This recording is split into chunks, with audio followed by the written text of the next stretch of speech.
Hi friends, welcome back to my channel. ఈరోజు నేను ఒక మంచి బ్రేక్ఫాస్ట్ అయితే మీ ముందుకు వస్తానండి. అదేంటో చూసేయండి. అన్ని వెజిటేబుల్స్ అన్ని కట్ చేసి పెట్టుకున్నాను కదా. ఇదైతే ఒక వెజిటేబుల్ ఆమ్లెట్ అండి. దీంట్లో కొద్దిగా ఉల్లిపాయ ముక్కలు, అలాగే తురిమి పెట్టుకున్న క్యారెట్, ఇంకా సన్నగా కట్ చేసుకున్న పచ్చిమిర్చి. ఇది చాలా హెల్తీగా అయితే ఉంటుందండి. సన్నగా కట్ చేసుకున్న టమాటో,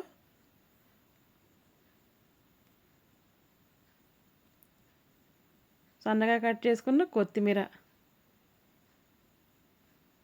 వేసుకుని, కొద్దిగా జీలకర్ర కూడా వేసుకోవాలండి. ఒక హాఫ్ టేబుల్ స్పూన్ జీలకర్ర, కొద్దిగా కారం. ఆల్రెడీ మనం పచ్చిమిర్చి వేసాం కాబట్టి కొద్దిగా కారం. ఈ వెజిటేబుల్స్ ఉండటం వల్ల కొద్దిగా కారం అయితే పడుతుందండి ఈ ఆమ్లెట్కి. అలాగే మీ రుచికి తగినంతగా సాల్ట్ వేసుకుని ఇవన్నీ బాగా మిక్స్ చేసుకోవాలి. ఈ ఆమ్లెట్ అయితే చాలా హెల్తీ అండి.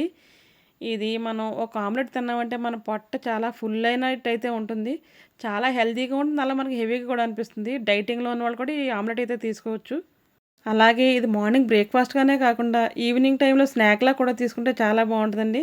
పిల్లలు స్కూల్ నుంచి ఇంటికి వచ్చేటప్పుడు ఇటువంటి ఆమ్లెట్ ఒకటి వేసి ఇచ్చామంటే చాలా ఇష్టంగా తింటారు. అలాగే చాలా హెల్తీగా కూడా ఉంటారండి. బ్రేక్ఫాస్ట్కి అయితే మనం ఒక ఆమ్లెట్ వేసుకుని తిన్నామంటే మన పొట్ట నిండిపోతుంది. అలాగే మనకు కూడా చాలా హాయిగా అనిపిస్తుంది. ప్రతిరోజు తింటామని కదండి, అప్పుడప్పుడు మనం ఒక చేంజ్ కోసం అయితే తింటూ ఉంటాం కదా. అలా వేసుకుని తింటే చాలా బాగుంటుంది. మీకు ఇంకా వెజిటేబుల్స్ కావాలంటే వేసుకోవచ్చండి. కానీ దీంట్లో ఇవి వేస్తేనే చాలా టేస్ట్గా అయితే ఉంటుంది. నేనైతే ఒక 3 ఎగ్స్ వేసాను ఈ వెజిటేబుల్స్కి. వేసి మనం చక్కగా బీట్ చేసుకోవాలి. ఈ ఆమ్లెట్ పలచగా అయితే రాదండి. అంత పలచగా అయితే వేసుకోకూడదు. కొంచెం పఫీగా అయితే వస్తుంది.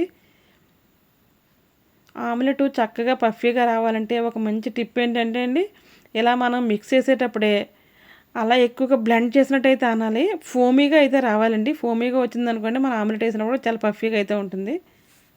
బీట్ చేయడం మాత్రం అలా ఎక్కువసేపు కొద్దిగా బీట్ చేస్తే నురగ నురగలా వస్తుంది కదా, అలా వస్తే మాత్రం ఆమ్లెట్ చాలా బాగా అయితే వస్తుందండి.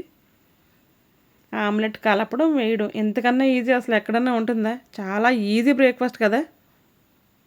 ఇప్పుడైతే ఆమ్లెట్ వేసేద్దాం.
చూసారు కదా! ఆమ్లెట్ అయితే ఇలా రెడ్‌గా చక్కగా అయితే కాల్చుకోవాలండి.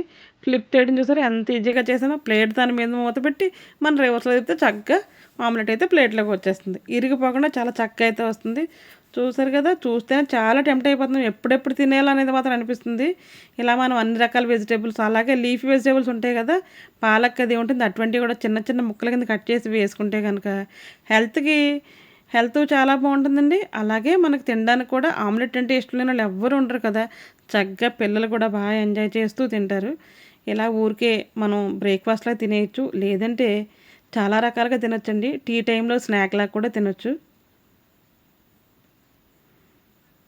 అలాగే మనం ఒకటి సరిపోకపోతే ఇంకోటేసుకొని 2, 2 తిన్నామనుకోండి చాలా బావుంటుంది. దోసలు, ఇడ్లీలు ఇవన్నీ తినే కన్నా ఇదైతే మాత్రం చాలా హెల్తీ. పిజ్జాలు, బర్గర్‌లు, నూడిల్స్ ఇవన్నీ తినే కన్నా ఇటువంటి మంచి మంచి ఫుడ్డు పిల్లలకి అలవాటు చేశారంటే వాళ్ళు చక్కగా ఇప్పటి నుంచి అలవాటవుతుంది. వాళ్ళ హెల్త్ కూడా పాడవకుండా ఉండడానికి మనం కారణమవుతాము. హెల్తీగా అయితే ఉంటారండి. ఇది ఇంకొక రకంగా కూడా తినొచ్చండి. మనం రైస్‌లో కూడా తినొచ్చనమాట. పప్పు కానీ, పప్పుచారు, సాంబారు, రసం ఇటువంటివి చేసుకుంటూ ఉంటాం కదా! పక్కనే సైడ్ డిష్ కింద తింటే ఇంతకన్నా అద్భుతమైన ఫుడ్డే ఉండదనమాట. నాకైతే ఒక అలవాటుందండి. అదేంటంటే ఇలా ఆమ్లెట్ వేసుకున్న తర్వాత ఏం వేసుకోకుండా ఆమ్లెట్ పీస్‌లో రైస్ పెట్టుకొని తినేస్తూ ఉంటాననమాట. ఇలా నాలా ఎవరైనా మీలో ఎవరైనా తింటే తప్పకుండా నాకైతే చెప్పండి. నాకు కామెంట్ బాక్స్‌లో కామెంట్ చేయండి మీకు నచ్చితే గనక. ఇటువంటి ఆమ్లెట్ మీరు కూడా ఇంట్లో చేసినా కూడా నాకు కామెంట్ చేయండి. ఒకసారి మీరు వేసుకొని ట్రై చేసి చూడండి. నచ్చిన తర్వాత చూసి అప్పుడే నాకు చెప్పండి మీరు ఇది బావుందో లేదో. ఇది చాలా మందికి తెలిసే ఉంటుందండి. ఎవరికైనా తెలియని వాళ్ళ కోసం అయితే ఉపయోగంగా ఉంటుందని అయితే వీడియో చేసి పెడుతున్నాను నేను. తప్పకుండా ఇలా పాటించండి. ఇటువంటి మంచి మంచి వీడియోలు మన ఛానల్‌లో చాలా ఉన్నాయండి. ఒకసారి విజిట్ చేసి చూడండి. ఓకే. బాయ్ అండి. Thank you. ఉంటానండి.